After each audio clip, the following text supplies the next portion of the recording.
O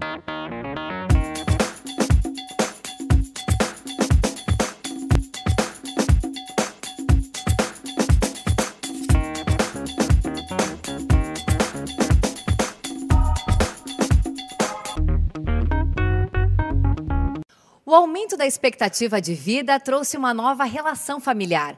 Agora os filhos vivem com os pais que estão envelhecendo dilemas muito parecidos com o que os pais viveram com eles na adolescência. Com este convívio mais próximo, como aprender a lidar com a mistura de irritação e ternura diante das mudanças de comportamento típicas da fase da vida deles? Como organizar a rotina diária para manter os pais por perto e ainda lidar com uma vida pessoal e profissional cada vez mais atribulada? Vamos discutir todos esses pontos no programa Conexão Alternativa, que está começando agora.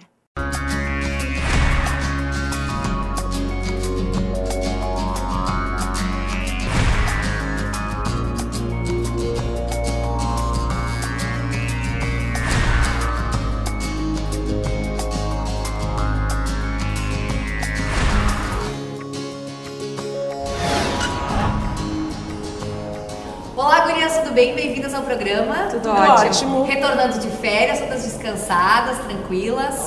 Ótimo, com muito certeza. Bem, muito bem. Que bom. A nossa convidada de hoje do programa Inversão de Papéis entre Pais e Filhos é a psicóloga Isabel Eilert. Isabel, bem-vinda ao programa e que bom que tu aceitaste nossos convites. Imagina, obrigada por estar aqui.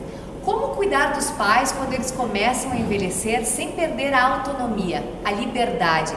Quando nasce uma criança, como o pai e a mãe se organizam para cuidar deste bebê? Sem perder a autonomia, sem sentir culpado, sabe? Eu acho que é exatamente isso. Quando tem um elemento novo, gerado pelo nascimento ou pelo envelhecimento, que são questões naturais, me parece que vai ter uma adaptação nesta família. E eu acredito muito nessa questão de que tem pessoas que têm mais perfil de cuidadores. Né? Tem um dos filhos, se for filho único, bom, vai ter que desenvolver o perfil de cuidador, né? Nem sempre, né? Nem sempre. Existem os cruéis, existem os perversos, os que né? abandonam, né? Ah, não, mas daí eu não consigo nem imaginar mas isso. Existem os depósitos dos velhos, existem os filhos que abandonam, os filhos que maltratam. Essa colocação, Mônica, é muito interessante, porque esse mesmo movimento da infância é o que acontece na velhice. A gente imagina um meio círculo, é exatamente isso. Então, esse cuidado que os filhos receberam é proporcional ao cuidado que vão dar aos pais velhos. Qual é o time que isso começa a acontecer quando deixa os pais de cuidarem para serem cuidados? Ele não é nada claro. Não existe um marco. A partir de hoje eu passo a ter cuidado. Ele acontece naturalmente. Pela necessidade. Às vezes por uma doença, às vezes por uma limitação. Geralmente a limitação física é um start mais claro. Mas muitas vezes o velho vai desistindo e querendo ser um pouco mais cuidado. Agora, a capacidade desses filhos de cuidarem é uma coisa muito individual. E eu acredito muito nisso que a Isabel coloca na questão de que se esses filhos foram cuidados com afeto, com carinho, com amor, provavelmente esse cuidado aos seus pais vai ser de forma natural. Então não vai gerar essa culpa, não vai gerar esse remorso, não vai gerar nada nesse sentido, né? Interessante, Virgínia, que antes e muito menos o abandono. Exato. Isso era uma coisa que aqui nas regiões tinham a casa, a propriedade ficava para o filho que cuidava. O que ia assumir os pais ficava com um pedaço maior da terra, enfim. Associar o cuidado ao patrimônio, né? Porque a família estava ligada ao patrimônio. Hoje não tem mais isso. Então hoje está muito mais numa coisa interna, num movimento quase de uma maturidade de consciência de que eu vou cuidar de quem cuidou de mim. Como se o cuidado antigamente tivesse que ser recompensado financeiramente. E era uma garantia. Exato. E talvez assim, porque ele espelhasse assim, agora eu tenho que cuidar dos meus pais, então eu tenho que ser gratificado por isso. Né? Era uma como garantia se fosse realmente uma coisa difícil cuidar dos pais, uma tarefa árdua, uma tarefa complicada. Mas então, demanda alguns é como ajustes. criança, né? Como a Mônica falou, demanda esforço, demanda sono, demanda dinheiro, demanda abrir mão, preocupações. Então, sim, tem que ter uma capacidade, uma estrutura emocional para poder dar para esses pais, sem dúvida. Vou voltar ao mesmo ponto, gurias. Na verdade, Claro que se há uma relação muito boa entre pais e filhos, de afeto, tem um vínculo realmente de sinceridade, de cumplicidade, de amor, obviamente que não vai ser um fardo a carregar, vai ser uma relação mais natural, cuidar e dar atenção aos pais. Mas eu faço aqui de novo o papel de advogada do diabo, considerando que existem diferentes perfis de pais. Tem aquele perfil de pais que são mais ativos, ainda tem uma vida de casal, ainda se relacionam com casais de amigos e que mantém essa relação. Nós somos os pais, vocês são os filhos e ainda vivem aquele antigo bordão. Bom, tivemos filhos para que os filhos possam ir para o mundo. Agora, existem outros pais, outro perfil, que são os pais que realmente se tornam dependentes dos filhos a partir de uma certa idade. É como tu vê essa relação pai e filho, entendeu? Porque se esse pai também talvez não tenha deixado esse filho crescer. Também quando o filho quis estudar em outra cidade ou quis namorar quem ele escolhesse, o pai também prendeu e disse, não, tu é meu. Então isso provavelmente, né, vai se repetir quando a moeda virar. Porque a gente pode considerar uma relação sadia quando os filhos acompanham essa velhice dos pais e até aprendem. Quer dizer, eles já vão pensando como será quando eles chegarem aos 65 anos de idade.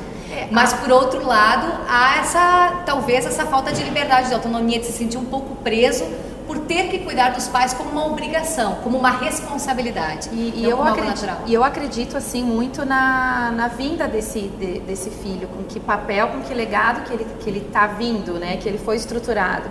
Porque a gente observa isso muito, por exemplo, assim, aqueles pais ou aquelas pessoas que desejam muitas vezes serem pais para que depois alguém venha cuidar deles. A gente ouve muito isso, né? Ah, depois da minha velhice eu vou estar sozinho. Quem vai me cuidar? Quem que vai me cuidar? Então eu acho que eu vou ter um filho. Sim, então, meus filhos vão me sustentar. Exato. Então essa criança ela já vem com um legado, com uma carga emocional de que ela vai ter que cuidar desses pais, né? Então isso para a criança já não é legal, já não é saudável, né? Porque ela já nasce com esse peso. E para os pais também, porque de repente essa criança ou esse adolescente no futuro pode fazer outras escolhas que não necessariamente seja ficar tão próximo dos pais.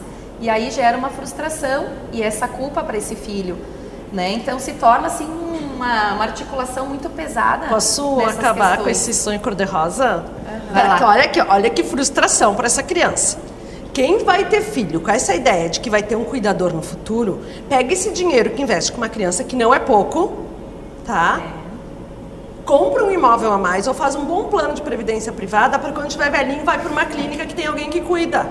Vamos parar, por que tu vai passar para o outro a tua frustração? Exato. Ou o teu sonho, ou a tua codependência? Mas, Moni, isso é mais comum do que a gente imagina. Tô errada, Isabela? Sim, mas Tá reveja certo, isso. tá certo. E depois ficam aquelas raivas inconscientes de que a pessoa pode estar ali, mas a raiva está embutida, está no inconsciente. Então começa a maltratar, começa a não visitar tão seguidamente, enfim, porque tem uma raiva que tá ali escondidinho, né? Por isso que eu costumo dizer que a família, na verdade, ela não começa a 2, ela começa a 1, né? Aquela questão, assim, aquilo que eu trago dos meus ideais, das minhas características, que eu vou juntar com o parceiro, que se torna meu marido ou minha esposa, e a partir dali, então, eu projeto um filho, se for o caso. Né? Ou vou num banco de Então, esperma, olha quantas variáveis dentro dessa trajetória toda, até a chegada dessa criança, que vai se tornar filho, que depois talvez vai passar, entre aspas, a ser pai dos próprios pais, né? Então, assim, é muita complexidade. Por isso que o planejamento familiar, ele se faz necessário. Né? Em que situação que eu realmente quero me tornar mãe? Eu estou preparada para isso, para essa trajetória? O que eu vou passar de valores para o meu filho? Tem uma outra questão que eu acho, que é a gente perceber numa relação não sofrível de pais e filhos, como uma questão natural, biológica, do meio ciclo, sadia. É que os filhos percebam que os pais estão envelhecendo. Isso era uma questão que eu queria colocar. Muitas vezes não tem essa percepção, os pais não querem incomodar, vão sofrendo e criam um desgaste, meu Deus do céu. Mas, Mônica, tem uma outra questão. Eu sempre digo, velho não é retardado. Às vezes as pessoas entendem que velho, não fala isso porque ele não pode saber. Não deixa isso porque ele é muito velho. Velho não é retardado, velho é só incapacitado em algumas coisas, geralmente na questão física. Pela parte de algumas doenças, hormônios, a parte da musculatura, tudo isso diminui. Mas ele tem experiência, ele já vivenciou coisas enormes, coisas incríveis, coisas sofridas. E os filhos, às vezes, acham que o velho começou a partir dali. Então, velho não é criança, velho é alguém que já vivenciou tudo, tem experiência, tem recurso e tem algumas limitações. Então, incapacitar o velho acelera o processo do fim. Então, deixem os seus idosos, deixem os seus pais e suas mães fazerem coisas, serem ativos, pensarem, tentarem. Não criticar tanto, não né? criticar. A velocidade deles também. Mas né? são Porque pessoas a velocidade capazes. do pensamento e a velocidade física, ela se torna diferente. Mas não são incapazes. Com certeza. Então, é que nem criança. A criança a gente tem que deixar. Vê se sabe botar o café, vê se sabe cortar o pãozinho, vê se sabe ligar a TV. Deixa a criança experimentar e deixa o velho também fazer as suas coisas. E até cuidar com essa dependência emocional dos pais, né? Porque muitas vezes o fato de se manter ligado, dependente, faz com que ele nem tenha a percepção das verdadeiras necessidades dos pais. Porque ele está tão envolvido aí que acaba, ambas as partes ficam dependentes e nenhuma vive, né? Com autonomia e liberdade. A gente vai para um rápido intervalo no programa Conexão Alternativa, hoje falando sobre inversão de papéis, e a gente volta já já com esse assunto, não saia daí.